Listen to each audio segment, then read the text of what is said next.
636 million ekonom qildi Texnopark 6 oyda. Interterminal 7 oyda 746 million ekonom qilib qoldi. Agroexchange Shahrisabzda qo'ygan 1 megawatt 4 oyda 456 million so'm davlatda ishladi. Bular tok sotadi, rostmana. Kimda kim kerak bo'lsa, shunaqa xizmat SG Energy'ga murojaat qiling, eng yuqori sifatida, eng yaxshi texnologiyada sizlarga bajarib beramiz. Assalomu alaykum. Qahvali suhbatlar ko'rsatuvimizning aziz tomoshabinlari, tarix va xalqaro maydonda yuz berayotgan voqealarni tahlil qilishda davom etamiz. Bugun biz tarixning sirli sahifalarini ochish maqsadida tarixchi ekspertimiz, doimiy ekspertimiz Ixtiyor aka Esonovni taklif qilganmiz. Assalomu alaykum, xush kelibsiz. Va alaykum assalom. Assalom, yaxshimisiz? Ustoz, siz bilan bir qancha tarixga bag'ishlangan ko'rsatuvlar, umuman olganda turkum ko'rsatuvlarni ham davom ettirmoqdamiz. Ustoz, siz bilan ko'rsatuvlarni rejalashtirishimiz chog'ida mavzular tanlaymiz. Bu mavzularning eng asosiysi albatta muxlislarimizning taklif va fikrlarini inobatga olgan holatda, undan keyin sizning hamda mening fikrlarimni inobatga olgan holatda mavzular tanlaymiz. Bugungi mavzuni ustoz siz tanladingiz. Romanovlar qarg'ishi deb nomladingiz. O'zi Romanovlar kim edi? Mana shu qarg'ish so'zi bularga ko'proq nimaga ishlatiladi? Shu haqida tushuntirib bersangiz dastlab ustoz. Bugungi ko'rsatuvimiz sal mistik, qo'rqinchliroq. Shuning uchun diqqat bilan qarasizlar. Hali aytadi-ku 18+ yosh bolalar ko'rmasin deydi-ku. Mayli, hazil albatta. Romanovlar sulolasining qarg'ishi. Ko'pchilik o'ylaydi bu albatta bir konspirologiya, bir mistika, bir qo'rqinchli bir ertak. Bizni ko'pincha ertakchilikda ayblaydi-ku. Yo'q, biz albatta ulardan farqli o'laroq ertakchi emasmiz. Biz tarixiy faktlarni o'sha konsultatsiya, ya'ni keltiramiz. To'g'ri, bu yerda biroz mistika ham aralash, men ham endi ba'zi joylarga qo'shilmayman, lekin bu gaplarni mana shu bugungi ko'rsatuvda aytib o'tmasak bo'lmaydi, chunki barcha masalalarni yoritmasak ko'pchilikka bir mavhum bo'lib qolishi mumkin-da. Albatta. Romanovlar sulolasi qarg'ishi. O'zi Romanovlar sulolasi bilasiz, Rossiyada 300 yildan sal oshiq hukmronlik qildi va o'sha bu 1613-yildan 1917-yilgacha bular hukmronlik qildi va oxirgi podsho Nikolay II-ni mana rasmda. Shu o'zi bejiz qo'yilmagan, shu rasmlar. Bir dastlabki Romanov va oxirgi Romanov. Nikolay II o'sha Yekaterinburgda butun oilasi bilan bolsheviklar tomonidan dahshatli ravishda o'sha otib o'ldirildi, juda ham dahshatli ravishda. Shuning uchun mistika deb aytaman. Nima uchun aynan Romanovlar mana shunday qonli yakunlandi? Bu juda ham qo'rqinchli va mistik tarix. Romanovlarga haqiqatan qarg'ish tekkan edi-da, asror. Umuman Romanovlarga endi shu tarixiy voqealarga keladigan bo'lsak, 1613-yilning sovuq mart oyi. Mana shu mart oyi Romanovlar sulolasi tarixida juda ham bir mudhish oyda. O'zi bir katta bir tarixchi o'sha Edvard Radzinskiy aytadi. Endi eski, qadimgi bir haligi rimliklarning bir maqolini doimo qaytaradi u kishi. Bo'ysa martovskih it. Ya'ni mart bayramlaridan qo'rq. Sezdirga aytishgan. Mart bayramlaridan qo'rq. Aynan mart oyida juda ko'p rus podsholari o'ldirilgan, ayniqsa Romanovlar o'ldirilgan, suiqasdlar bo'lgan, juda qonli, bularning tarixi juda ham mudhish. Mana Atam aka bilan Yekaterina haqida ham ko'rsatuv qildik. Menimcha bu ko'rsatuvdan oldinroq chiqadi yoki keyinroq, bilmaymiz, Atam aka biladi. Keyinroqmi? Demak, Yekaterina haqida ko'rsatuv qildik. Mana qanchalik razolatga botgan Rossiyaning tarixi va nafaqat razolat, qon va dahshatga ham botganda, qo'rqinchli hamda o'limlar, o'sha qirg'in, boyaq bir-birini o'ldirish. Endi bu to'g'ri aytishlari mumkin-da, asror. Hamma tarix shunday bo'lganda, faqat Rossiyanikini gapiraverasanmi? Lekin bularniki juda mistikda. Tasavvur qiling, 1613-yil sovuq mart. Kostroma degan shahar bor, bilasiz, Kostroma. Kostroma yaqinida Ipativsk degan monastir. Ipativsk eslab qolinglar mana shu nomni. Ipativsk monastirida Romanovlar sulolasi taxtga keladi. Ipativsk. O'zi nima uchun Romanovlar tanlangandi, ustoz? Hozir uni aytib o'taman. Asra oldin mana bu voqeani biroz nima qilib o'taylik. Qarang, mart oyi Kostroma yaqinida Ipativsk monastiri. Moskvadan boyarlar vakillari keldi. Moskvada podsho saylanyapti. 1613-yil. Rossiyada podsho yo'q, podsho qolmadi. Haligi podsholarni aytib o'tamiz, podsholar o'lib ketdi. Endi bitta sulolani taxt tepasiga olib kelish kerak. Hozir bu savolingizga javob beraman. Va boyarlar o'sha Romanovlarni sulolasini tanlashdi. Romanovlardan, ya'ni o'sha Filaret Fyodor Nikitich Romanovning o'g'li Mikhail Fyodorovich Romanov 16 yoshli bolada. 16 yoshli bola onasi bilan Kostramada Ipatis monastirida ular o'sha surgunda. Ya'ni ular rohib va rohibalikka yuborilgan. Sochlari qirdirilib, o'sha smuta davri, buni hali ko'rib o'tamiz, bosh-boshtoqlik davrida. Va ana shu 16 yoshli bola Mikhail Fyodorovich Romanov bilan onasi Marfa, ya'ni Inakiniya Marfa ikkalasi Kostramada ular bilmaydi hali. Bu ayol o'g'lini podsho bo'lganini ham bilmaydi. Mana bu bola hali yoshda endi, bari 16 yoshli yigitcha. Albatta, hali O'smir yigit hatto o'zini podsho bo'lganligini ham bilmaydi, hatto aka. Tasavvur qiling, boshingizga birdan bats podsholik tushib o'tiribdi. Bugun sen podsho bo'lding butun Rossiyaga. Ular bilmaydi hali nima bo'lgan Moskvada. Ikkalasi o'zlarining taqdiridan ular rozi. Butun umrini o'sha Xudoga bag'ishlagan, bo'ldi endi. Otalari Polshaga asirlikka olib ketilgandan keyin ular tamom taqdirini Xudoga topshirib qo'ygan odamlar, onasi ham, bolasi ham. Va birdaniga boyagi boyonlar aravalarda keldida, "Ey Marfa" dedi, "Inakiniya Marfa, bugundan boshlab seni o'g'ling Rus podshosi bo'ldi. Seni o'g'lingni Rus podshosi qilib sayladik. O'g'ling mana shu taklifni qabul qilish kerak." Desam, Marfa ham, o'g'li ham yig'laydi kirib olib. Xursandchilikdan emas, hatto aka. Yo'q, xohlamaymiz podsho bo'lishni. Nega unda u vaqtda podsho bo'lish buraligi juda katta qarang. Yoshgina Mikhail o'sha Fyodorovich Romanov xohlamayapti. U qanday qilib men bu yerga podsho bo'laman? Men xohlamayman. Marfa ham aytayapti, onasi ham. Yo'q, podsho bo'lmaydi meni o'g'lim. Kerak emas bizga o'sha podsholigi.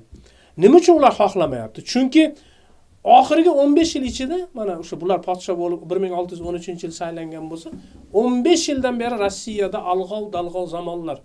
O'sha Boris Godunov nimadan keyin, Ivan Grozniydan keyin, 1598-yildan buyon. Ivan Grozniydan keyin o'g'li biroz podsholik qildi, u o'ldi. Undan keyin o'sha mana hozir aytib o'taman, Boris Godunov sirli ravishda o'ldi.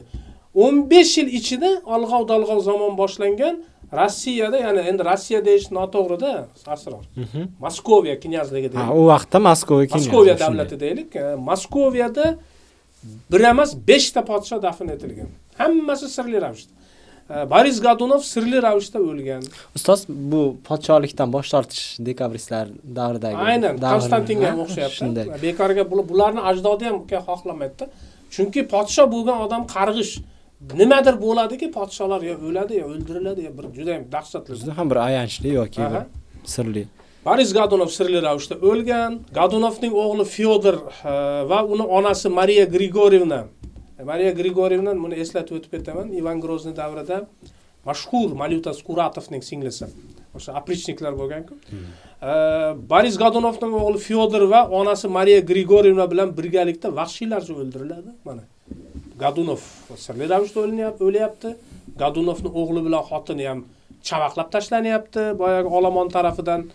Undan keyin Lija Dmitriy keldi. Xabaringiz bor. Yolg'on Dmitriy keldida, bu go'yoki Dmitriy degan nima, o'sha omon qolgan Dmitriy, ya'ni u tirik deb Lija Dmitriy nomi bilan keldi, lekin u ham biroz o'tgandan keyin u ham olomon tomonidan burdalab tashlandi. Oradan birozdan Vasiliy Shuyskiy degan nima ham bor edi, Rus podsholigiga da'vogar bor edi. U ham Polsha asirligida chirib ketdi. Umri qamoqda chirib, u yerda u ham sirli ravishda o'sha o'lib ketdi. Undan keyin Lija Dmitriy ikkinchi keldi. O'sha bu ham o'z qo'riqchilari tomonidan chavaqlab tashlandi. Mana 5 ta podsho 15 yil ichida chavaqlangan, o'ldirilgan yoki qamoqda chiritib yuborilgan. Albatta mana bular xohlamaydi. Tasavvur qiling, sizdan oldin 5 ta odam o'sha podsholikda o'ldirilgan, chavaqlangan, qamoqda chiritilgan bo'lsa, bu onani ham, bolani ham tushunish kerak. Xohlamayman, albatta. Kerak emas menga o'sha podsholik. Tinchgina mana bu monastirda yotibmiz, mazza qilib yeb ichib, Xudoga nima qilib. Endi boyagi savolingiz, nima uchun Romanovlar tanlangan? Nima uchun aynan Romanovlar tanlandi degan savol. Yaxshi savol. Nima uchun aynan haqiqatdan nima? Rossiyada nima? Romanovlardan boshqa sulola yo'qmidi? Ularda juda katta knyazliklar bor edi, aslzodalar. Mana Turbitskoylar, aligilar, Dolgorukilar, eng eski rus boyonlari. O'sha Ryurikovlar davridan beri juda katta aslzodalar tiqilib yotibdi. Mavqei u vaqtda Romanovlardan baland bo'lgan. Romanovlardan deyarli teng, endi baland bo'lmagandir, balki baland ham bo'lgandir. Obolenskilar, juda ko'p knyazlar, ya'ni ularni hammasini ayta olmaymiz. Nima uchun Filaret Romanovni o'g'li, ya'ni Fyodor Nikitich Romanovni aynan o'g'li tanlanganligi hayratlanarli. Endi nima uchun ular tanlandi? Chunki Fyodor Nikitich Romanov, ya'ni o'sha Filaret podshoning otasi. Filaret Romanov aslida Ivan Grozniyning birinchi xotini Anastasiya Romanovna Zaxarevna Yurievnaning amakivachchasi qarindoshi edi. Ha, Ivan Grozniy qarindoshi. Ivan Grozniy xotiniga qarindosh, o'ziga emas, xotiniga. Ivan Grozniyning birinchi xotini bor edi-da, Anastasiya Romanovna Zaxarevna Yurieva. O'zi bularning familiyasi Zaxarin Yuriev. Bularning kelib chiqishi Kabilaga borib taqaladi. Kelib chiqishi ham bular juda sirli. Bu rus emas bular ham. Tatar deb Tatar yoki o'sha Rossiyani men har doim aytaman-ki, asro. Yo tatarlar boshqargan, yo nemislar boshqargan. Rossiya o'zi bu faktda. Ruslar endi qul bo'lgan, boshqa iloj yo'q.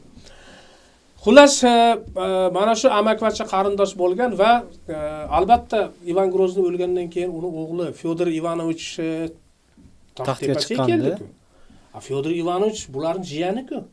Mana bu Romanovning otasi o'sha Filaret Romanov podsho Fyodorning tog'asi. Bular podshoga tog'a ham bo'ldi vaqtda.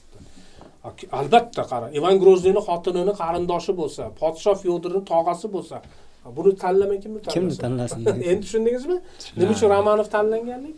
Undan tashqari Filaret Romanovning obro'si juda baland. U rus patriarxi ham bo'lgan. Ya'ni butun Rusning va Moskoviyaning patriarxi, dinning boshlari. To'g'ri, masalan 1601-yil podsho Boris Godunov nima uchun mana endi savol tug'iladi-da, masalan, nima uchun mana 16 yoshli bolani podsho qilib saylashdi? Ota tirikmi bu vaqtda? Tirik. Ota tirik, lekin Polsha asrligida. Ha. Nima mana men ham hayron qolardim-da, nega buni otasini podsho qilib qo'ymaydi? Tajribali, yoshi katta odam bo'lsa. Ustiga katta odam bo'lgan. Ustiga o'sha 16 yoshli bolani podsho qildi. 16 yoshli mishiqi bolani nima qiladi podsho qilib saylab, ha? Boyarlar. Chunki ota plendada, asrlikda Polshada. Nima uchun asrlikda? Mana 1601-yilda Rus podshosi Boris Godunov ham aytmoqchi o'zimizni mo'g'ullar, turkiylardan u ham tagi kelib chiqsin. Boris Godunov hokimiyat uchun kurashda, mana qarang, bu juda ham mana hokimiyat uchun kurash boshlanadi-da. Ya'ni o'sha Ivan Grozniyning o'g'li Fyodor Ivanovich vafotidan keyin hokimiyat uchun kurash boshlanadi. Sekinlik bilan ha. Ya'ni zodagonlar o'rtasida, o'sha knyazlar o'rtasida va Boris Godunov hokimiyat uchun kurashda o'zini eng xavfli raqiblaridan biri deb Filaret, ya'ni nimani tanlagan edi? Romanovlarni tanlagan. Romanovlar juda katta xavf edi Boris Godunovga. Va natijada nima qiladi? Uni Filaret ismi bilan xotini Marfa ikkalovini monahlikka sochini qirdirib monahlikka yuboradi.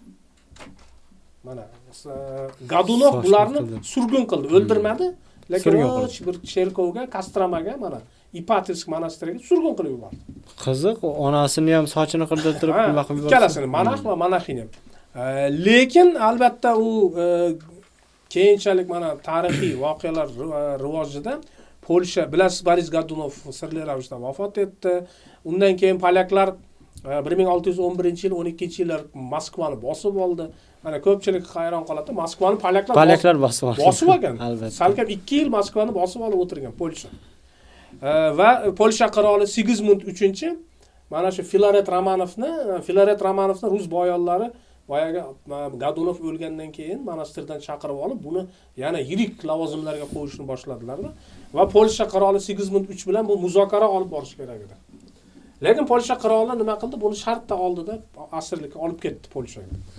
Mana natijada Polsha, Moskva, ya'ni Moskoviya, Rus deylik. Rus Polsha nimasidan qutuldi. O'sha mashhur Minin va Pajarskilarni bilasiz, ular haqida ko'rsatuv qilamiz albatta. Qutuldi Polsha nimasidan, bosqinidan, lekin podsho yo'q. Podsho yo'q, hamma podsholar o'lib ketdi. Ana Lija Dmitriylar ham o'lib ketdi. Natijada boyonlar keyin Filaret Romanovning o'g'li Mikhail Fyodorovich Romanovni podsho qilib saylashdi. 16 yoshgina bola edi. Endi eng qiziq voqealar o'sha kuni boshlanadi, asror. Endi diqqat bilan taxtga o'tirish uchun boya bola xohlamayapti. Yosh bolada endi 16 yoshli baribir bolada endi o'smir bola. Albatta ustiga ustak hamma podsholar vafot etib ketayotgandan keyin ko'z oldida buni qo'rqinch bo'lgan. Zemskoy sabor vakillari 6 soat davomida Mixail va uning onasi Inokiniya Marfaga yalinadi. Hatam aka. 6 soat boyagi katta amaldorlar, tasavvur qiling, 6 soat ministrlar kelib yalinsa, iltimos podsho bo'ling. 6 soat bular ko'pmayapti. Kerak emas bizga o'sha Moskva. Bor ketinglar, yo'q biz xohlamaymiz desa ham 6 soat yalinib yolvoradi boyagi boyonlar. Yuring Moskvaga, podsho bo'ldingiz. Va Ipatisk monastiri arximandrit Kirillning mana faktlarini aytamiz. Kirill. Faktlarini aytamiz. Ipatisk monastiri arximandriti, ya'ni o'sha ruhoniy, o'sha boyagi nimaga qarovchi odamlardan biri. Kirillning yozishicha, Kirillning ma'lumotlariga ko'ra, o'sha kuni kechasi soat 3 da mana endi mistika boshlanadi Hatam aka. Tun 3 qorong'u. Mana ular ko'nmadi podshohlikka. Ular boyonlar kutib o'tiribdi. Ertasi kuni ko'ndiramiz, olib ketamiz baribir. Soat tunda 3 da ya'ni Fyodor Mikhail Fyodorovich Romanovning onasi Inokiniya Marfa qichqirib uyg'onadi tunda. Baqirib. Qo'rqqanidan, qo'rquv.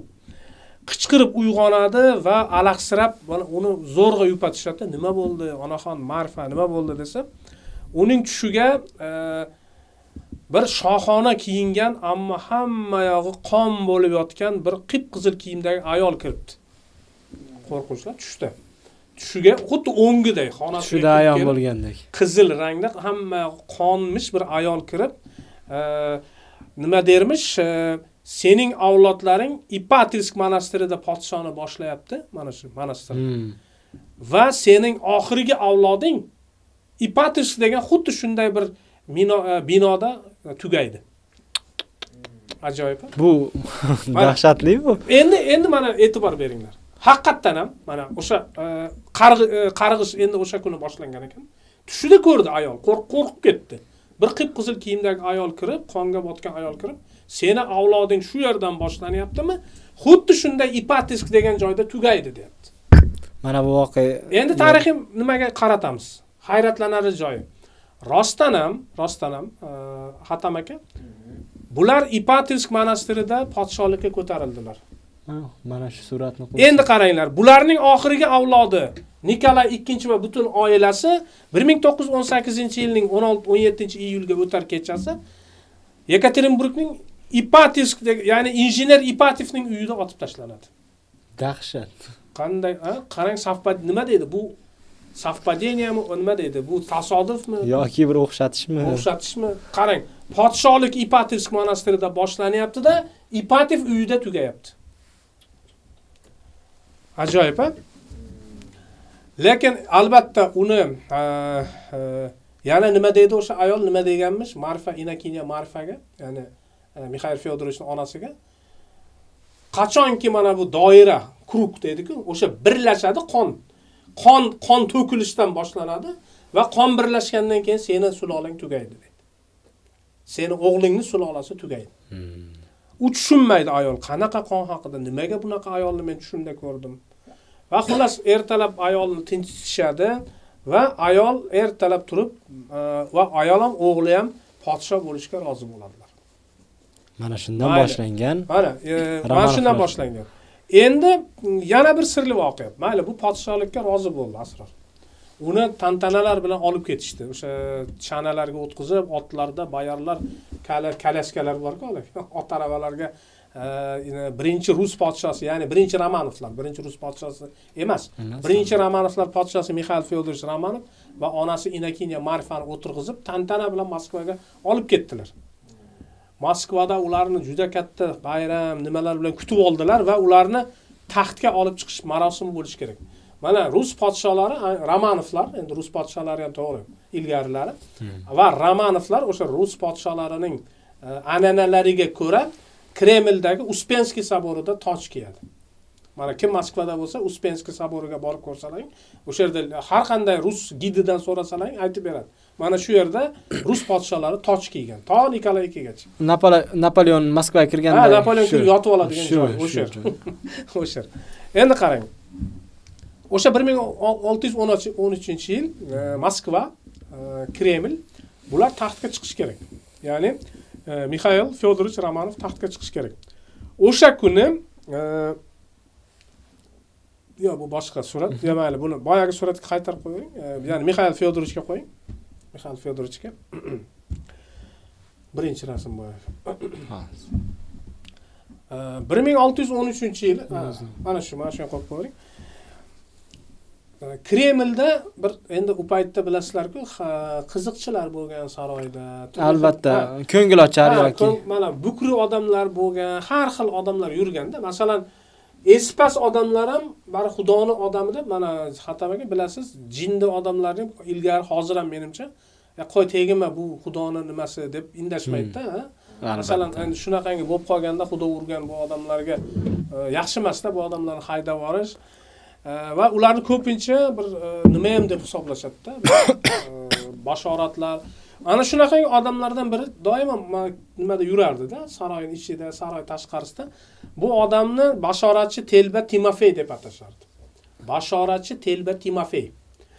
Ruslarda Yurodevi deb atashadi, Yurodevi Timofey. Ana shu Yurodevi Timofey saroyda endi hamma yosh podshoni kutib olyapti-da. Mixail Fyodorovich. Shunda haligi Timofeyimda kirata podshoni ko'rib birdaniga seskanib ketib qichqiradi. Jinni odam birdaniga yangi podshoni ko'rib qichqirib yubordi. Men tojda qonni ko'ryapman dedi. bir nimani sezgandek go'yo. Endi jindida u, jinni, u ham bashoratchi. Men tojda qonni ko'ryapman dedi. Qon bor tojda dedi. Buning oxirgi avlodini o'ldirishga kelgan bunday deydi, qarang. Men tojda qonni ko'ryapman, o'ldirilgan bolalarni ko'ryapman deyapti. Bolalarni ko'ryapman, o'ldirilgan bolalarni. Buni oxirgi avlodini o'ldirishga kelgan qizil ko'ylakli jodugar ayolni ko'ryapman deb baqiradi. Boyagi jinni. Qizil Timofey. Qizil ko'ylakdagi ayolni ko'ryapman deb baqiradi boyagi nima? Qizil ko'ylakli ayol. Ha, uni jinniga chiqarib, endi jinnida u, endi nima deydi, u kasalman, lekin bashoratchi. Uni nima qilib olib chiqarib yuborishdi saroyda, yo'qolib berdi. Bu jinni gapiraveradi, bunga e'tibor berish kerak emas dedi. Bu ham bir qarang signal edi, nimagadir shu ikkinchi shunday nima bo'lyapti. Shu qizil degani nimadir eslatadi. Bolsheviklar. Shunda yana bir voqea yuz beradi. Taxtni o'sha qabul qilib olayotgan, ya'ni korona bor-ku, mana tojni, manamaq shapkasini kiyadi-ku ular. Tojni kiyayotganda Mixail Fyodorovich xochni o'padi-da, mana kres bor-ku, katta xoch. Xochni o'payotganda shunda ikonalar bo'ladi-ku ularda, ma'lum. Bilasizku, ikonalar devorga ilib qo'yiladi, katta-katta. Mana bu endi Filaret Romanov. Bu otasi Filaret Romanov. Mana Filaret Romanov bu aytdiki, bu Polshani nimasida edi, qarang. Buni o'g'li podsho bo'layotgan paytda bu hali Polshani asrligida u yoqda, Polshada. Endi qarang, asror. Shu paytda Mixail Fyodorovich Romanov nimani o'payotgan paytda boyagi xochni o'pib tojini kiyayotgan paytda Fyodor Bojyi Materi degan nimasi bor-da, ikona, Fyodor Bojyi Materi. O'shandan bir suv tomchilaydi-da qo'liga. Shunda yangi podsho seskanib ketadi. Xuddi qonga o'xshab ko'rinadi, boyagi suv. Qizil rangda qonga o'xshab ko'rinadi. Seskanadi, lekin bu ham o'sha paytda ko'p bir-biri odamlar bir-biriga shivirlab aytishdiki, bu ham qonning nimasi, timsoli. Bular qon bilan keldi taxtga degan ma'noda shunaqangi bir nima deydi? Bashoratlar bo'ldi. Endi Romanovlar sulolasiga tekkan qarg'ish. Bu qarg'ish haqida hozir men keyinroq gapirib beraman, asror. Endi oradan qarang. Endi qarg'ish tegdi, mayli. Qayerdan bu qarg'ish keldi bularga? Nima bo'ldi? Bu haqda hozir tushuntirib beraman. Oradan salkam emas, 100 yildan 105 yil vaqt o'tdi. 1718-yili, 1718. Pyotr I davri. Uning nabirasi Pyotr I davri, Pyotr I. Petropavlovsk qalasi bilan Peterburgda, Sankt-Peterburgda shpili bor. Petropavlovsk qalasida shahzoda Aleksey Petrovich sirli tarzda o'ladi. Aleksey Petrovich, Pyotr Ining o'g'li. Qamoqxona nazoratchisi Andrey Ushakovning ya'ni o'sha yozib qoldirgan ko'rsatmalariga qaraganda haligacha tarixchilarni dahshatga solgan bir fikrlar bor. Ha, bu yerda ham yana qandaydir voqea bo'lgan. Bunday deyapti, qarang. Bu ko'rsatmaga ko'ra shunday deyiladi. O'sha kuni Shahzodani ahvoli yaxshi edi. O'sha o'ladigan kunida, o'lib qolgan kuni. Hamma ahvoli yaxshi, yaxshi ovqatlandi. Nimasi yaxshi edi, kayfiyati ham yaxshi edi. Bir payt u birdaniga Shahzoda alahsiray boshladi, deyapti. Bu Andrey Ushakov, o'sha Petropavlovsk qal'asini nimasi? Nazoratchisi yozyapti. Aleksey birdaniga alahsiray boshladi va shunday deb baqira boshladi, deyapti. Mendan keyin keladiganlarning hammasini ko'ryapman, avlodlarim, deyapti. Hammasi qonga belangan. Hammasi qonga belangan ularni, deyapti. Hammasi o'ldirilgan ularni, deyapti Aleksey. U tushunmaydi ular nimaga bunday alahsirayapti va uni zo'rg'a tinchitishadi, zo'rg'aligi qilishadi, yupatishib va o'sha dori-darmon berib o'ziga keltirishadi. Lekin eng dahshatlisi qarang. Pyotr bir o'g'lini ko'rishga kelgandan keyin, oradan bir necha kundan keyin Aleksey, Shahzoda Aleksey Petrovich sirli ravishda vafot etadi, asror. Aleksey Petrovich sirli ravishda vafot etadi. Uning vafot etishi ham g'alat, hayratlanadi. Albatta u Pyotr bir o'g'lini sotqinlikda ayblagan edi, u Yevropaga qochib ketgan edi. Eng qizig'i asror Shahzodani o'limini Rossiyada qanday talqin qilishdi? Pyotr bir nima dedi? Men o'zimni o'g'limni o'ldirdim deb nima bermaydi-ku. Xalqqa shunaqangi bir axborot bermaydi. Albatta xabar bermaydi. Nima deyishadi? Go'yoki apokaliptik zarbadan xuddi chaqmoq urib Shahzoda vafot etdi degan xabar tarqatishadi. Minorada o'lganligi uchun-da. Ha. O'sha yerda o'lganligi uchun go'yoki Shahzodani bir chaqmoq urib, bir zarba bo'lib, yuragi nima bo'lib o'ldi degan rasmiy axborot tarqatishadi. Ammo Daniyalik elchi Georg Grunt Kopengagenga yozgan xatida shunday degan ekan.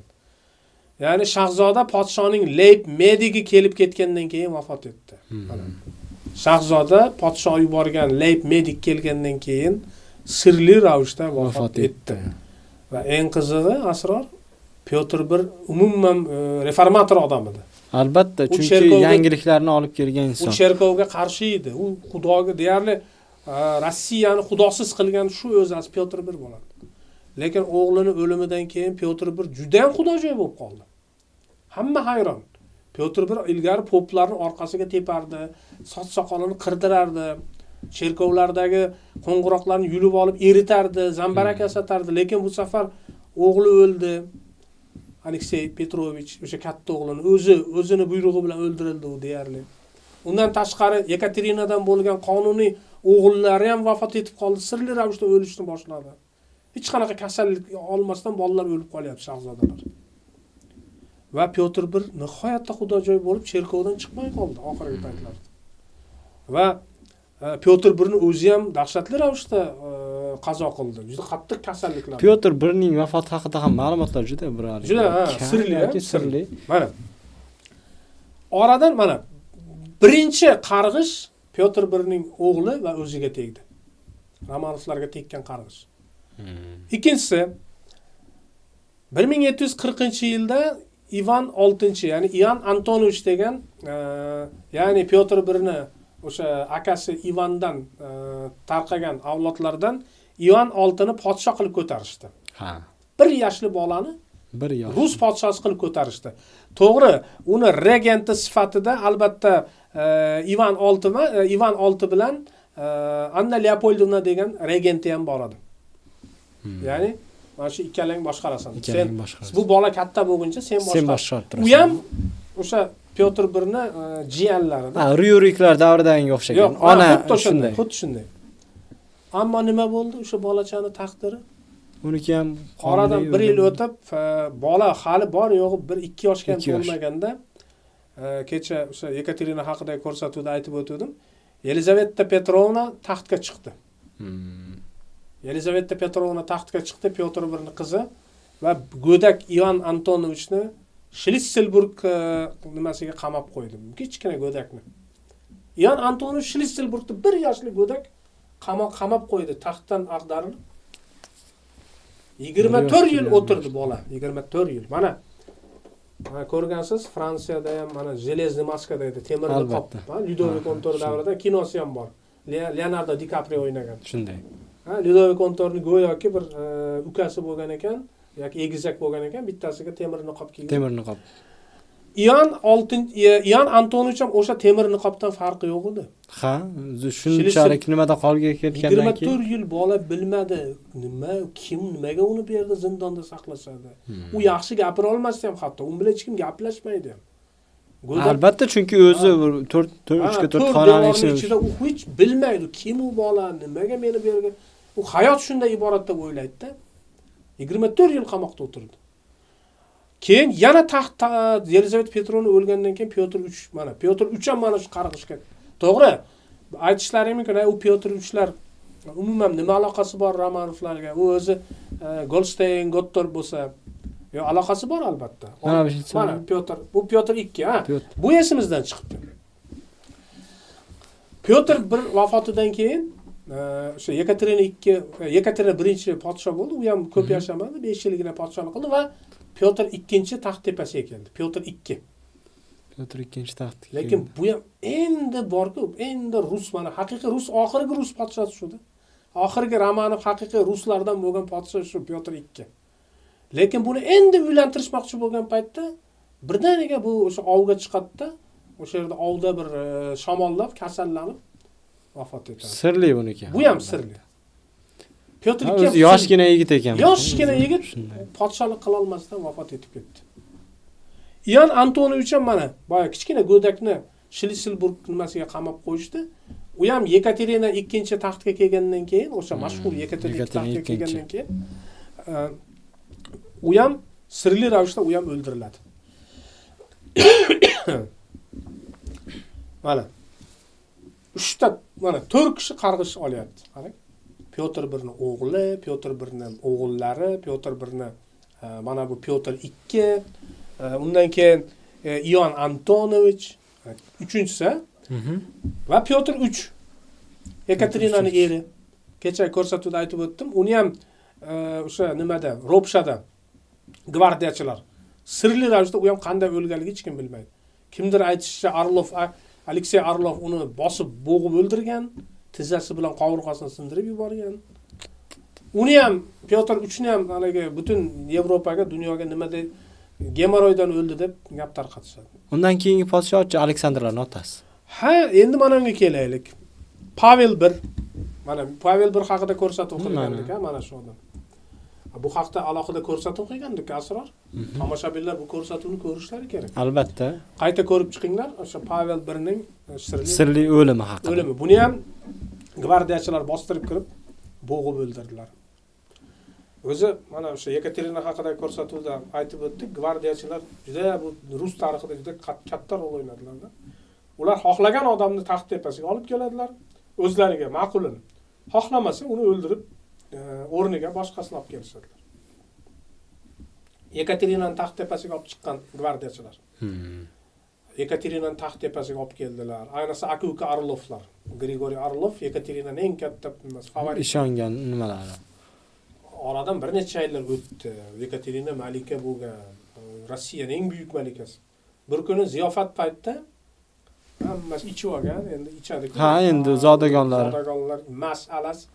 Shunda Grigoriy Orlov bir siyosiy xato qilib qo'yapti, asl. Lekin gapni indollasini aytayapti Orlov. Katya deyapti. Qiziq. Podshoh malika. Malikaga shunday deyapti. Katya dedi, endi o'ynashni ham. Ha. Katya dedi, biz seni xohlasak dedi, mana seni biz taxt tepasiga olib kelgandik, deyapti. Ha, o'zi zodagonlar. Biz seni taxt tepasiga olib kelgandik. Agar biz xohlasak seni bir oyda taxtdan olib tashlaymiz dedi. Bu yog'i bo'ldi. Bizga yetadi dedi. Biz seni taxtdan uloqtirib yuboramiz desa, Yekaterina rangi oqarib ketadi. Tabiiyki, albatta. U malika podshoh-ku. Orlov endi o'ynashi, yaxshi ko'radi ham. Birdaniga o'zini yaxshi ko'rgan o'ynashi shunaqa deb turibdi. Xohlasak seni bir oyda ag'darib olamiz. Shunda nima deydi? Yekaterinani kim qutqarib qoldi? Graf Razumovskiy darrov qutqarib vaziyat endi baribir podshoning yonini oladiganlar. Albatta, chunki u yerda Shunda Razumovskiy darrov qaratdi, Grisha Orlovga qarab aytdi. Grisha dedi. Shundaylikka shunday dedi. Lekin keyin biz seni bo'yningni yulib olamiz dedi. Bu degani malikaga qani bir sakrab otib teginib ko'rchi ko'rlaring biz seni bo'yningni yulib olamiz dedi. Ana. To'g'ri nima bo'ldi keyin Grigoriy Orlovni asta jo'natib yubordi boshqa yoqqa. Podsho bilan o'ynashib bo'ladi. albatta. Yoki o'ynashsang ham uni oldindan aytib bo'ladi. Uni aytmaslik kerak-da. Ha olsang keyin o'zing olaver qanday olsang. Fitnani oldindan aytib bo'lmaydi hech qachon. Fitna oldindan aytilsa, u albatta podsho uni bilmasin. Lekin Pavel bir bilmay qoldi-da fitnani bo'layotganligini. Esingizdan Pavel birga aytib berganimda, boyagi fitnachilar tepasida turgan odamni chaqirib nima deganda, menga qarshi fitna tayyorlanyapti ekan desa nima deydi? Panin aytadi-ku, ha, to'g'ri aytasiz hazrat oilalari. O'sha fitnaning tepasida men turibman deydi. Yuziga aytadi. Yuziga aytadi. Podsho hayron qolganda, shuning uchun qo'rqmang deydi. Hammasi nazoratda deydi. Kim bu sal mana Rossiyada qo'rqish kerak. Hamma narsa nazoratda deganimi? Bu tamom degani. Shunda Shunday qilib Pavel birni ham vahshiylarcha o'ldirishdi, bo'g'ib o'ldirishdi 12-mart kuni. Qarang, yana e'tibor bering. Mart 12-mart kuni 1801-yil Mixalsk qo'rg'onida gvardiyachilar buni ham bo'g'ib o'ldirishdi. Oradan 24 yil o'tdi, 1825-yil. Taganrog. Mana shuni qo'yib qo'ying, hozir aytaman. Asror. Taganrogda podsho Aleksandr I sirli ravishda vafot etdi. Ha, bu dekabristlar haqida qilgan ko'rsatuvimiz. O'sha Napoleonni oldi, uni aytib o'tdim-ku. O'zi xotini Malika o'zi kasal edi. Uni davolash uchun Taganrogga olib ketdi-da, xotini emas, balki podsho Aleksandr o'zi o'ldi degan xabar keldi. G'alati. U ham sirli ravishda nima bo'lib o'lgan u. Shu vaqtda Aleksandrning o'zi ham bir haligi g'alati tushkun kayfiyatda yurgan. Ha, tushkun kayfiyatda edi. Mana sirli ravishda Aleksandrning o'lishi. Keyin dekabristlar isyoni. U haqdan biz bitta katta ko'rsatuv qildik. Uni ham ko'rib chiqdik. Hozirda sizlarga Pavel 1 haqida, dekabristlar haqida ko'rsatuvlarni ko'rishingiz talab etiladi. Bu ko'rsatuvni tushunish uchun albatta. Albatta.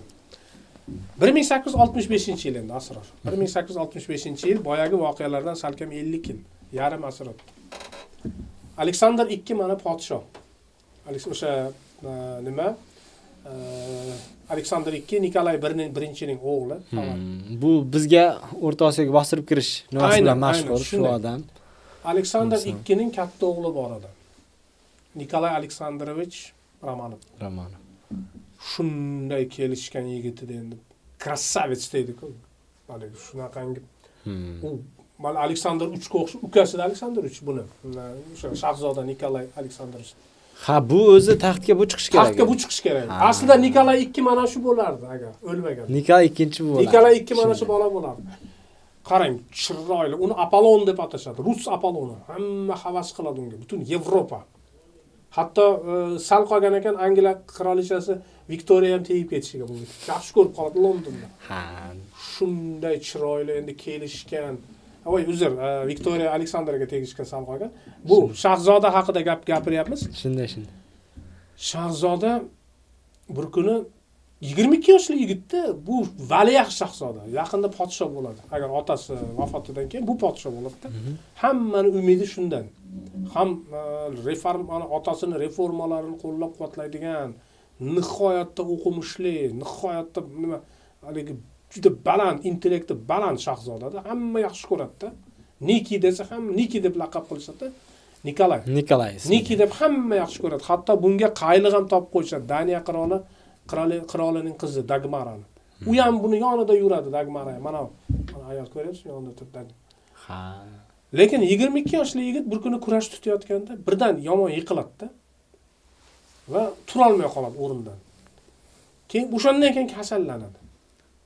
Birdaniga kasallanadi, hamma hayron. Nimaga bunday bo'lyapti? Savlatli yigit, tuzuk savlatli shahzoda kundan kunga olinga qarab ketaveradi-da, minusga qarab. Kasallanadi. Kelishgan, chiroyli, o'qimishli yigit birdaniga kasallandi, 22 yoshli shahzoda to'shakka mixlanib qoladi. Buni Yevropaga, Nitsaga olib borishadi, davolashgani. Hatto otasi Nitsaga keladi o'g'lini o'sha nima qilish uchun, ko'rish uchun. Suyak bo'lib qolganda bola. Mana shu kechagina qanday go'zal bir shahzoda suyak bo'lib qolgan. Ana shu paytda qarang. Endi eshiting. Sirli kasalliklar bilan olishayotgan rus Apolloni Nikolay Aleksandrovich, ya'ni Nikki, uning qaylig'i Dagmara yonida o'tiribdi. Keyinchalik ukasi bu vasiyat qiladi, ukamga teg deb Aleksandr IIIga. Va Aleksandr IIIga tegadida bu ayol keyinchalik Mariya Fyodorovna nomi bilan rus malikasiga aylanadi, ya'ni Nikolay IIning onasida. Ana shu Dagmara kundaligi yozganda shu mana shu Nikki haqida, ya'ni o'zining birinchi o'sha nimasi Favorit. Yo'q, favorit emas. Shunday endi Qaylig'i deylik, favorit emas. Qaylig'i haqida bir sirli kundalik yozganda, o'limi haqida. Ya'ni juda ham fantastikda, juda ham qo'rqinchli, mistik. Qiziq. Qarang nima, 10-aprel, ya'ni 12-aprel kuni vafot etadi 1865-yili. 2 kun avval. 2 kun avval Dagmara yozyapti. Nikki alahsirab chiqyapti. Nikki doimo bitta qarang. Doimo chap tarafga qaraydi-da, nima deydi? Alahsirab. Chap tarafga qararkanda Nikki, ya'ni shahzoda mana kasalmand yotgan. Nima deydi ekan? Men bir xunuk xotinni ko'ryapman.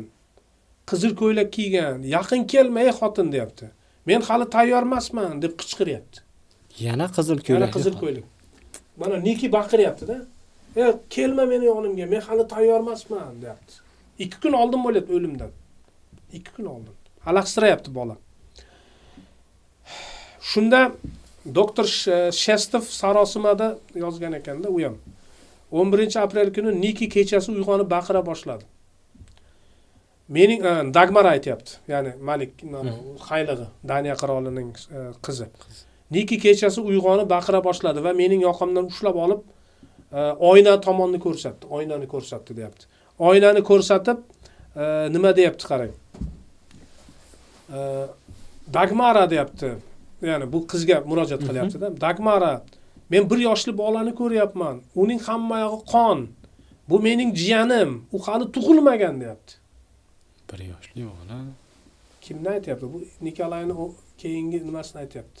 Hali tug'ilmagan bola deyapti. Tasavvur qiling. Tug'ilmagan bo'lsa, bu bola tug'ilmagan, u hali tug'ilmagan deyapti. Lekin hamma yog'i qon deyapti. Aleksandr IIIning o'g'li Nikolay II.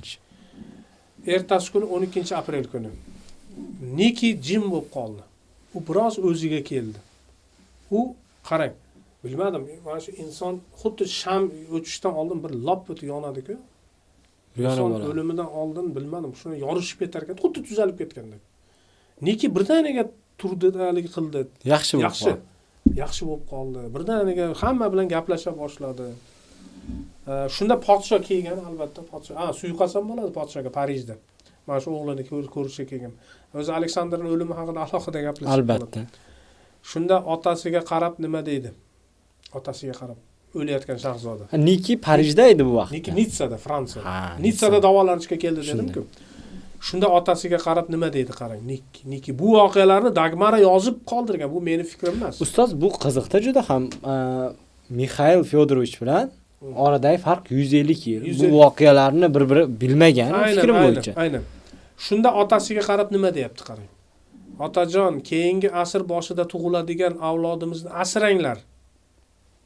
20-asr boshida tug'iladigan avlodimizni asranglar. U doirani bog'laydi. Boya kurukni, zamknyot. 19-asr oxiri. Boyagi doirani bog'laydi.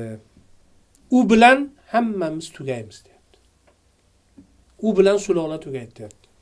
20-asr boshida tug'iladigan bolani asranglar. U bilan hammasi tugaydi. Va soat 2da Valiahd shahzoda vafot etdi.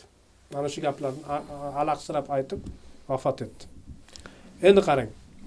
Rostdan ham 20-asr boshida 1904-yilda oxirgi shahzoda, oxirgi Valiahd shahzoda, ya'ni imperator Nikolay II-ning o'g'li Aleksey Nikolayevich tug'ildi. Bu Nikolay IIdan keyingisi. Bu 20-asr. Men Nikolay IIni o'zini tasavvur qilyapman. Yo'q, Nikolay avvalroq taxtga o'tirgandiki. 1904-yilda Aleksey Nikolayevich tug'ildi. Tushunarli. Eng dahshatlisi, u tug'ilgandan 6 hafta o'tib keyin boshlanadi asr. Mana shu Aleksey Nikolayevich, oxirgi shahzodani. U gemofiliya kasalligi bilan tug'ildi. Gemofiliya qanday kasal? Gemofiliya degani biron joyingiz tirilsa, qon to'xtamaydi. Tasavvur qiling. 6 hafta o'tgandan keyin haligi kindigini yonidan bir shuna tirinalgan kindigidan qon keta boshlaydi bolani. Ha. Qon to'xtamaydi. Eng mashhur doktorlar, Botkinlar bor, mashhur. Albatta, Dunyoga mashhur chunki vrachlar ham qonni to'xtata olmaydi. Gemofiliya kasalligi. Bu gemofiliya kasalligi Angliya malikasidan kelgan aslida. Chunki bularni ham momosi-ku hammasini Ha, Angliya. Gemofiliya kasalligini to'xtatmaydi. Qon to'xtamayapti. Uni qonni o'rashadi, boshqa qilishadi. Haqiqatan Aleksey Nikolayevich ana shunday qarang. Keyin oxirgi mana Ipativ uyida Shahzoda ham, imperator Nikolay ham butun oilasi bilan qirib tashlandi. Lekin yana bir sirli voqea bor. Bu haqda menimcha hech kim bilmasa kerak, asror. Qanday? Mana o'sha oxirgi mana Bu o'lim bolsheviklar mana bu Nikolay 2, Nikolay aka Shahzoda, opa-singillar, ya'ni qizlari va boshqa xizmatkorlari vahshiylarcha otib o'ldiriladi podsho tomonidan. Yana bir sirli voqea, asror. Bu haqda menimcha ko'pchilik eshitmagan bo'lsa kerak. Imperator Nikolay 2-ning bitta kichkina ukasi bor edi, kenja ukasi. Nikolay 2ni. Nikolay 2. Endi Nikolay 2ning ukalari bor. Ana shu kenja ukasi Georgiy Aleksandrovich deb atalardi. Georgiy Aleksandrovich. 1899-yilda 28 yoshli shahzoda, endi u buyuk shahzoda, lekin u valiahd emas. Chunki uni akasi Nikolay podsho. Ana shu podsho Kavkazda davolanayotgan, podshoning ukasi buyuk knyaz Grigoriy Aleksandrovich. Ya'ni Aleksandr 3ning o'g'li u ham. Nikolayning ukasi. Nikolayning ona bir, ota bitta uka. Tuberkulyoz, zotiljam deydimi? O'pka kasalligidan davolanayotgan edi Kavkazda.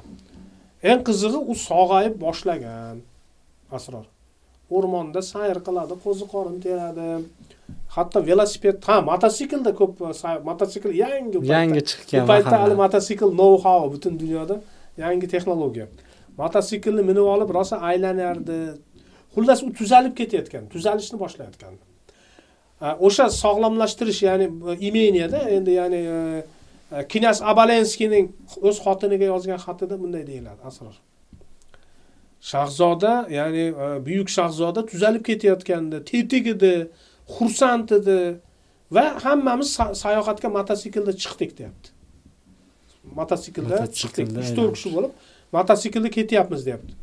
Bir payt o'rmonning o'rtasiga yetgan paytimiz shahzoda birdaniga mototsiklni to'xtatdi deyapti. O'sha Grigoriy Aleksandrovich, imperator Nikolayning ikkining ukasi. To'xtatdi-da, u to'xtadi-da va birdaniga orqasidan kelayotgan hammamiz to'xtadik deyapti. Va u adyutant, ya'ni adyutanti Gershelmandagi adyutanti bor edi shahzodani. Gershelmanga qaradi-da, bunday dedi. U shu yerda, u meni olib ketishga keldi dedi. Va mototsikldan tushdi. 3 qadam yurdi va birdaniga yiqildi va til tortmay o'ldi. Sappa-sog' odam. Mistika. Bu hali konspirologiya deb ham o'ylayapman. Men hayron. Bu bo'lgan voqealar rostdan. Juda bir. Tushdi, yiqilib o'ldi. Hayron, vrach ham hayron. Tuzalib boshlavdi-ku bu. Endi zotiljamdan bunda birdaniga o'lib qolish hayratlanarli. Ana shunday qilib 1904-yil Aleksey tug'ilgandan 6 hafta o'tib, boya aytdim, gemofiliya kasalligi. Qon nima deydi, to'xtamaydi. Qonni to'xtatish juda qiyin. Malika Aleksandra Fyodorovna ham singlisiga yozgan xatida nima degan ekan, qarang, asror. Ya'ni Nikolay 2ning xotini, oxirgi malika, u ham boyaga Ipativ uyida otib o'ldiriladi. Bilaman, Aleksey oxirgisi bo'ladi, deyapti singlisiga. Yozayotgan xatida Daniya nimasiga. Bilaman, oxirgisi bo'ladi Aleksey. Undan keyin valiahd tug'ilmaydi. Biz Romanovlar qilgan qandaydir dahshatli jinoyatlarni to'lovi bo'lamiz shekilli, deb yozadi. Romanovlar qilgan qandaydir dahshatli jinoyatni to'lovini biz qilamiz shekilli, deb yozadi Malika Aleksandra Fyodorovna. Qarang. Xullas shahzoda Aleksey ham, uning otasi imperator Nikolay 2 ham, onasi o'sha Aleksandra Fyodorovna ham va boshqa opa-singillari ham butun bir malikalar ham 1918-yil 14-iyul kuni otib, ya'ni 17-iyul kuni otib o'ldiriladi. Eng qizig'i, bu voqealardan 3 kun oldin Asror kichkina shahzoda, endi kichkina emas, shahzoda 13 katta bo'lib qolgan shahzoda. 4-yil tug'ilgan bo'lsa, 13 yosh bo'ladimi? 14 yoshda. 14 yoshli shahzoda o'zini tarbiyachisi Pier Jiliarga sirli so'zlarni aytgan ekan. Pier Jiliarga, ya'ni ustoziga. Tarbiyachi. Shunday. Monsieur Jiliar, men bir tush ko'rdim. Qarang. Mana shu yigit. Bolacha aytayapti-da, Monsieur Jiliarga, tarbiyachisiga. Monsieur Jiliar, men tush ko'rdim. Tushimda qarang.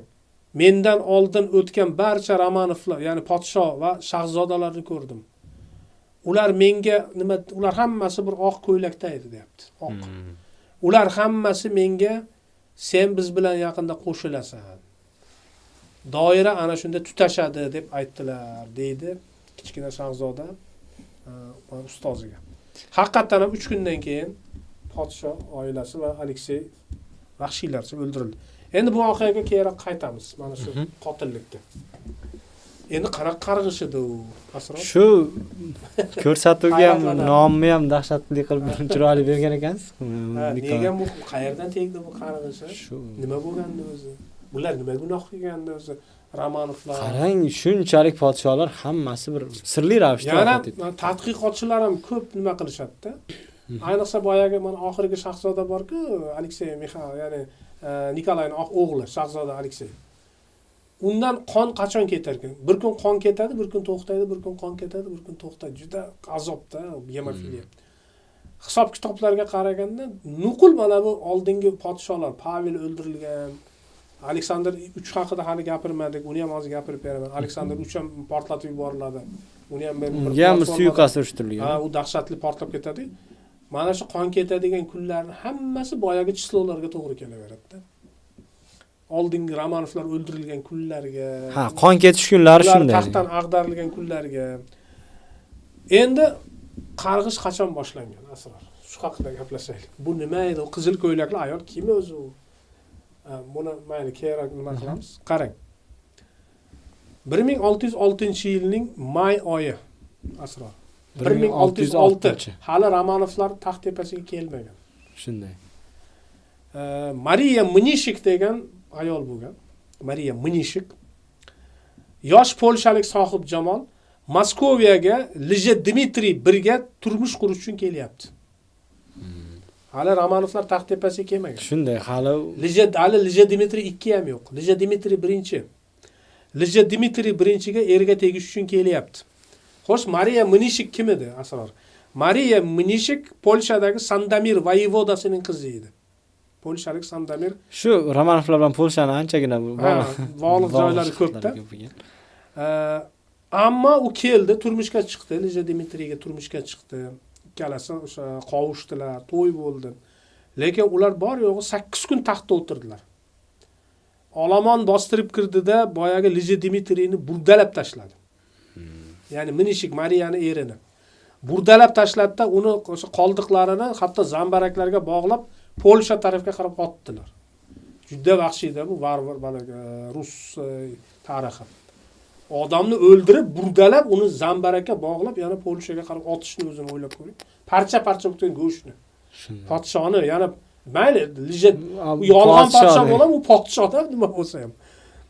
Bor yo'g'i 8 kun turmush qurdi. Taxtga Lija Dmitriy 2 keldi. Yana bitta yolg'onchi podsho keldi, Asror. Mariya Mnishik o'sha bitta katta xatoga yo'l qo'ydi-da, Mariya Mnishik. Lija Dmitriy 2ni mo'jaz tufayli omon qolgan eri sifatida tan oldi. Mariyada ham o'sha taxtga bo'lgan nima baribir ishtiyoq bo'lgan shekilli. Baland bo'lgan ekan. Mayli, bu ham men bu erim mana shu, tirik qolgan erim deb unga tegib oldi-da. Lija Dmitriy 2dan va bu nikohdan bir bola tug'ildi. Ismi? Bu nikohdan bolacha tug'ildi. Bolachani xalq nima deb atadi? Varyonik deb atadi. Varyonik? O'g'ri. O'g'richa. O'g'richa. Ya'ni bu hech qanaqangi podshoning o'g'li emas, bu Lija Dmitriy 2ning o'g'li. Shuning uchun Varyonik, kichik o'g'ri deb atadi bolachani. Bola kichkina edi, go'dakda hali bola. Va ana shu bechora bola siyosiy o'yinlar qurboni bo'ladi. Bola 1610-yil tug'ilgan, go'dak. Romanovlar sulolasi taxt tepasiga kelganda bola 3 yoshida. 3 yoshgina edi. Endi bularni qilayotgan ishini qarang, asror. Romanovlar qilayotgan ishini qarang. Mayli, balki u yerda Mikhail Fyodorovich Romanov hali yosh bo'lgandir, 17 yoshli. 16 yosh, 17 yoshli bola. 1614-yilda, ya'ni Romanov sulolasi taxtga kelgandan keyin bor yo'g'i 1 yildan keyin o'sha 4 yoshli bolani qatl etishga buyruq beradi. 4 yoshli bola. Ha. 4 yoshli bola nimaga qatl qilasan 4 yoshli bolani? O'zlari o'g'richa deb atagan bola. Ian Antonovich o'xshab qamoqqa tiqib qo'ysang bo'lmaydi. Hech bo'lmasa bir Hech 20 yil bo'lmasa 30 yil bolani qonini to'kish, hayvon ham o'ldirmaydi bolani. Hayvon ham kichkina bola go'dakni o'ldirmaydi, bir-birini bilmasin. Qiyin-da u. 14 yoshli bolani nima qilyapti qarang. Xalq oldida qatl qilishyapti. Xalq oldida.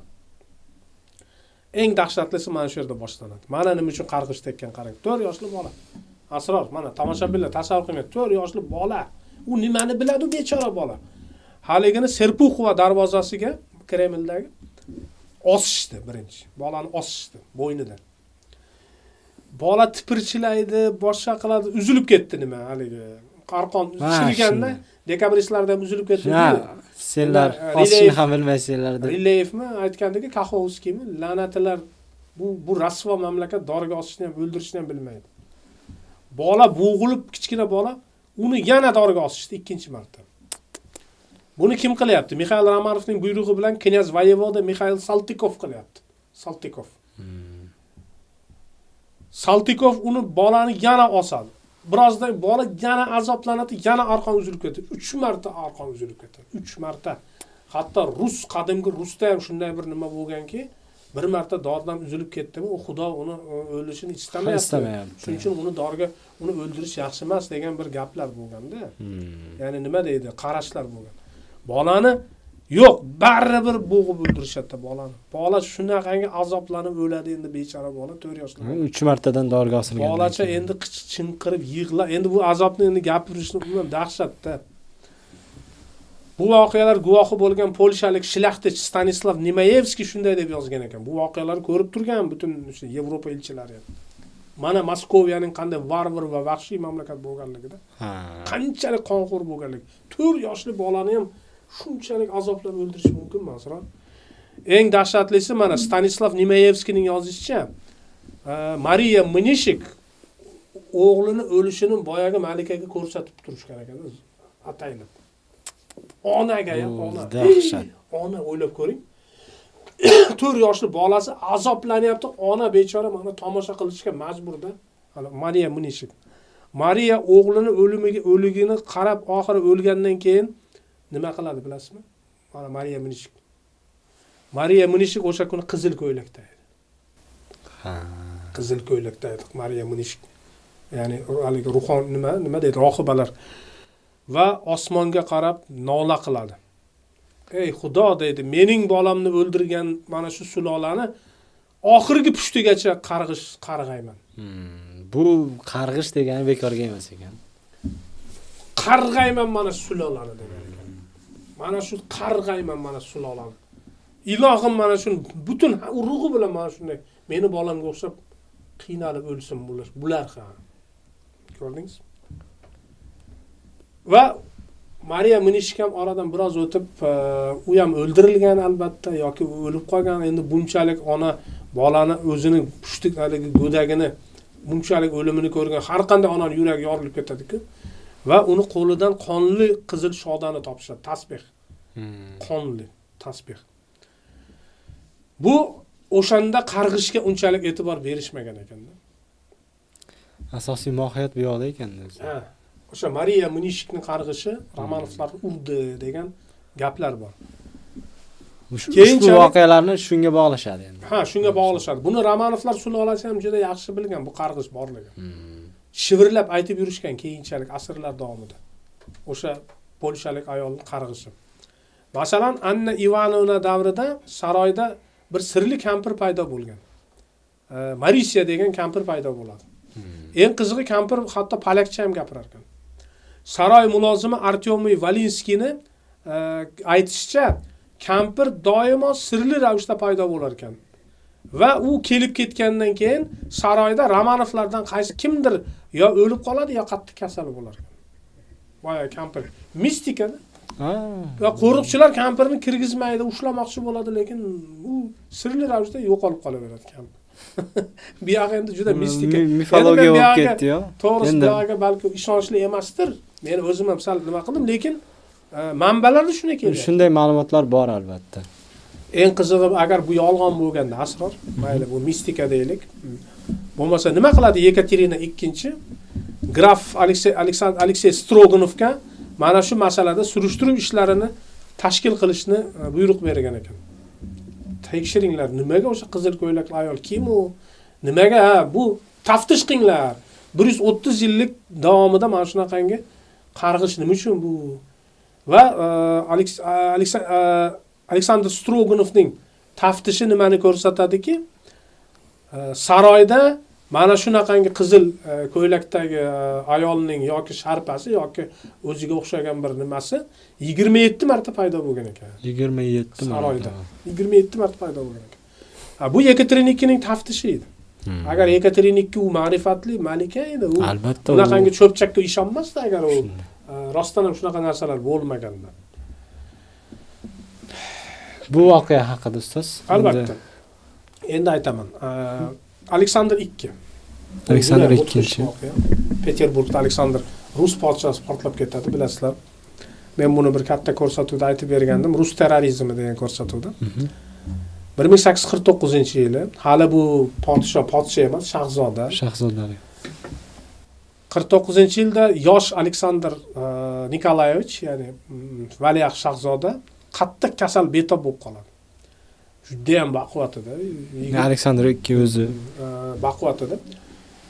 İmperator Nikolay u yoqqa yuguradi, bu yoqqa yuguradi, Leyb mediklarni chaqirtiradi, butun Yevropadan eng kuchli mediklar olib kelinadi. Bola tuzalmayapti. Shunda aytishlaricha bir polshalik ayol saroyga keladi-da, nima derkan? Qarg'ishni qaytaringlar.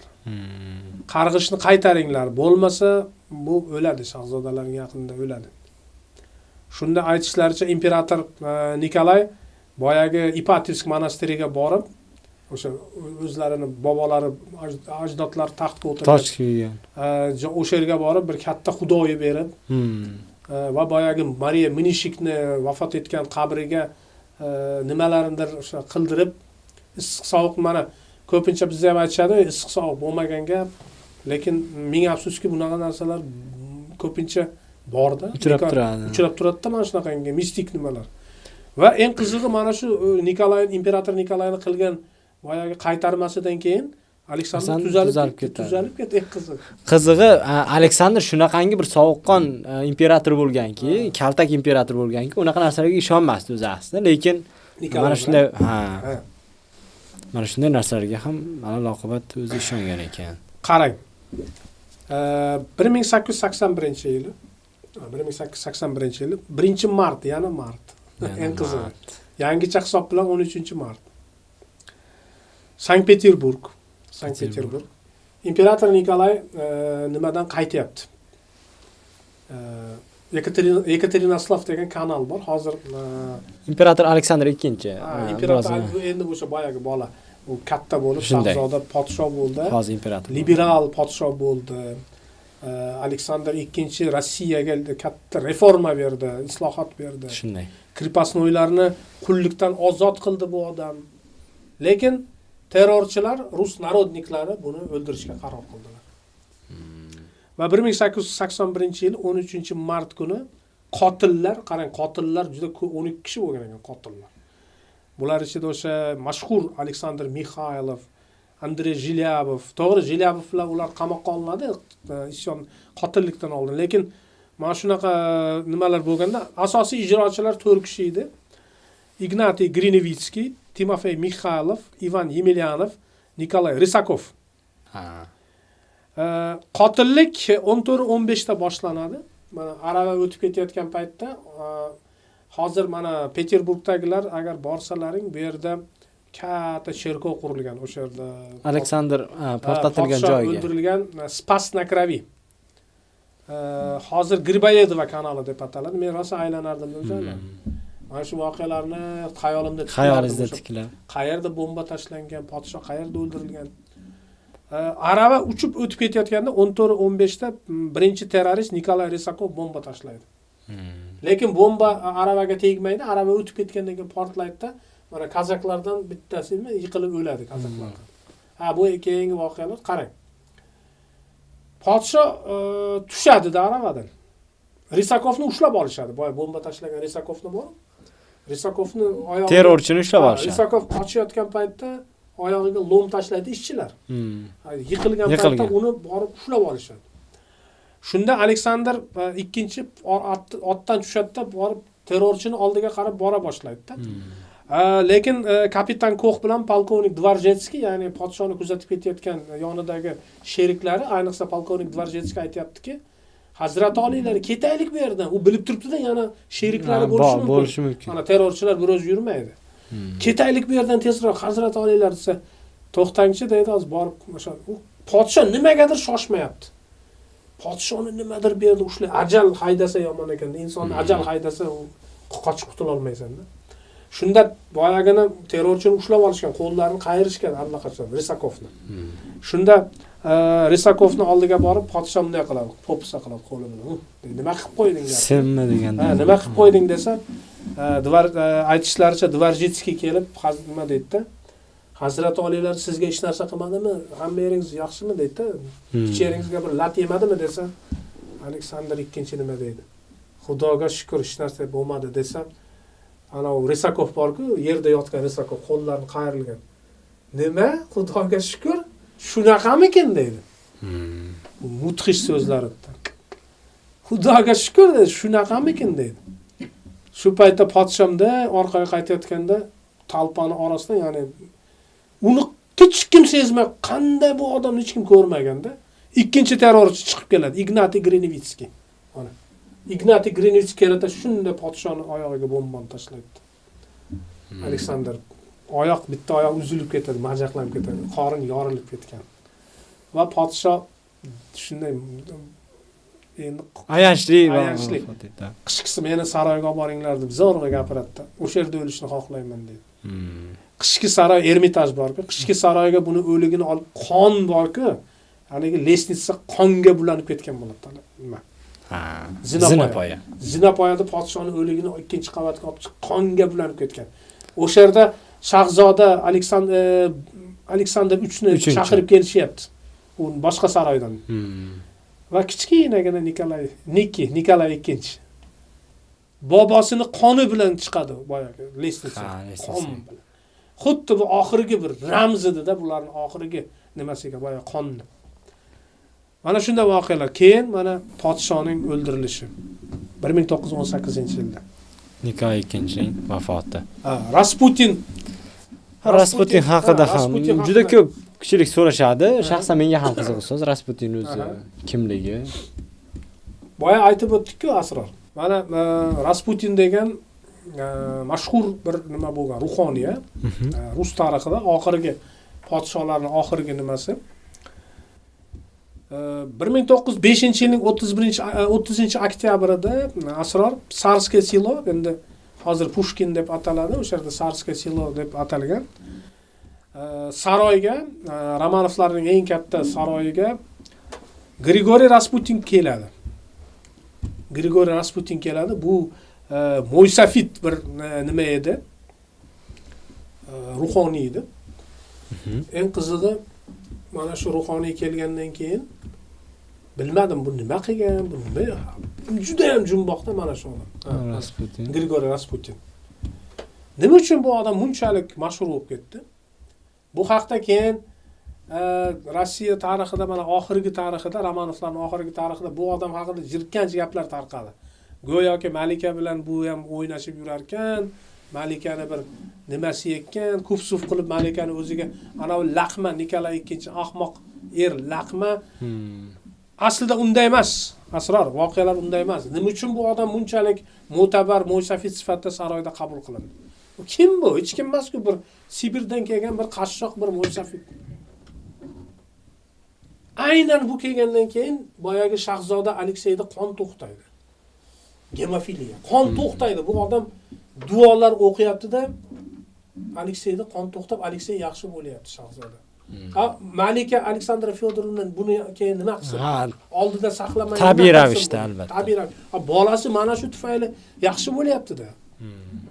Bolacha ham aytar ekanda, shahzoda ham Aleksey Nikolayevich. Kichkina. Bunga sal bo'lsa ham muhabbati bo'lsa kerak u inson. Mana shu qora soqolli bobo kelsa, meni ahvolim yaxshi bo'lyapti. Qora soqolli bobo kelsa, men yaxshi bo'lib qolyapman. Bobo ketsa, meni ahvolim yomonlashyapti. Shahzodani oldidan ketgandan keyin buni qarindoshlarining o'sha esdaliklarida kelib bu kasal bo'lib qolardi. Men ularni qarg'ishini o'zimga olyapman deb alaqsirar ekan. Nima ham? Bu mana 1916-yilda o'ldirildi-ku bu. Bu aytadi-da, agar meni o'ldirishsa, Romanovlar sulolasi tugaydi deydi. Bu o'zi aytadi. Bu o'zi aytadi. Agar meni o'ldirishsa, Romanovlar sulolasi tugaydi. Men ularni qarg'ishini men saqlab turibman qarg'ishdan deb aytadi-da. Lekin nima bo'ldi? 1916-yilda buni o'sha kim o'ldirdi-ki, haligi Felix Yusupovlar va boshqa shahzodalar bor edi uning ichida. O'ldirishdi buni 16-yilda. Aynan Birinchi jahon urushi ketayotgan payt. Va orada bu Rasputin vafotidan keyin 1 yil o'tar o'tmas butun sulola quladi. Endi umumiy voqelikka bog'lagan bu. Bog'langan holda. Albatta biz buni endi aniq bir nima deb aytmoqchi emasmiz. Lekin faktlar mos keladi-da. Shunday. Qarg'ish ham bo'lgan rostdan ham. Rostdan ham Mariya Munishning bolasi o'shanda qatl etilgan 4 yoshli bolasi. Mana shunday ma'lumotlar borligi uchun biz bunga obyektiv yondashdik albatta. Endi qisqacha nimamiz shu edi, mana Romanovlar sulolasining qarg'ishi to 1917-yilgacha yetib keldi va 1918-yil 17-iyul kuni Yekaterinburg shahrida Ipatyev injener Ipatyevning uyida bular vahshiylarcha o'ldirildi. Vahshiylarcha. Dahshatdi. Bularni o'ldirgan odamlar o'sha keyinchalik eslashicha asror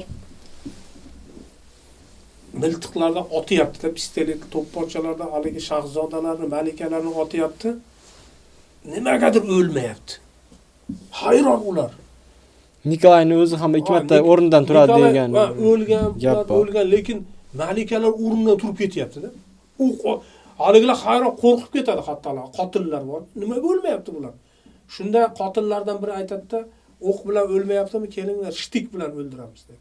Nayza bilan. Nayza bilan o'ldiradi. Nayza bilan sanchib. Keyinchalik boyagi tergovlar natijasida nima uchun o'lmaganligi aniqlandi-da. Brilliant taqqan ekanda ular. Xatam aka. Malikalar brilliant ichi tanaga to'la brilliant bo'lganda olmos. O'q tegan paytda sachrab qochib ketadi o'q. Shuning uchun o'lmaganda ular. Bittikda o'q tekkan, lekin haligilar o'rnidan turib ketaversa, haligi o'liklarni olib chiqayotgan paytda, shunda turgan paytda haligi bir ikkitasi hushdan ketib qoladi qo'rqqanidan. Lekin keyin aytadiki, ularni deydanon bilan o'ldiramiz, shtik bilan. Nayza bilan tiqib o'ldiradi-da. Aytganingiz juda ham eng dahshatlisi asror. Eng dahshatlisi shahzodadan qon chiqmayapti deydi. Alekseydan 14 yoshli shahzodadan. O'q tegyapti, nima bilan uryapmiz deydi, nimagadir qon chiqmayapti undan deydi. Bu mistikadir, dahshatdan. Endi bu mistik. Keyin ular nima qildi? Olib borib aytishlaricha kislota quyib, asfalt tagiga ko'mib, ustidan asfalt yotqizib yuborishgan. Undan keyin Romanovlarni alohida dafn etishgan. Endi keyin dafn, Yelsin davrida dafn etishdi. Shunday. Mana shunday bu sulola mana shunaqangi qarg'ishga uchragan, mana shunday qilib mistik tarixga ega. O'zingiz tasavvur qiling. Men o'zim ham ko'pincha o'qib hayratlanaman. Qo'rqinchli haqiqatdan. Ko'rsatuv boshida ta'kidlaganingizdek qo'rqinchli bir ziddiyatli davrlarga xos bo'lgan, mos bo'lgan Romanovlar sulolasi haqida suhbat qilamiz deganingiz. Albatta endi ko'pchilik aytishi mumkin, bular o'zi shunga loyiqda deydi, qilgan ishlari deydi. Kim biladi, balki loyiq hamdir. Bular qilgan bizni Turkistonga qilgan qirg'inlari, bularni qilgan Polshaga qirg'inlari, balki loyiq hamdir rostdan. Endi lekin men yosh go'daklarni o'ldirilishi u hech narsa bilan ular oqlab bo'lmaydi. Albatta, shunday. Bugungi ko'rsatuv uchun ustoz sizga tashakkur izhor etamiz. Chunki mana shunday bir Vaqtingizni ayamasdan bizning studiyamizga tashrif buyurganingiz uchun ustoz, xudo xohlasa siz bilan yanagi keyingi ko'rsatuvlarda ko'rishguncha deb qolamiz. Hurmatli muxlislar, bizning qahvali suhbatlar ko'rsatuvimizni kuzatishda davom eting, bizga obuna bo'ling hamda like tugmachasini bosib qoldiring. O'zingizni qiziqtirgan savollarga esa izohlar sahifamizga yozib qoldiring. Keyingi ko'rsatuvlarda ko'rishguncha xayr, salomat bo'ling. Xayr, salomat bo'linglar.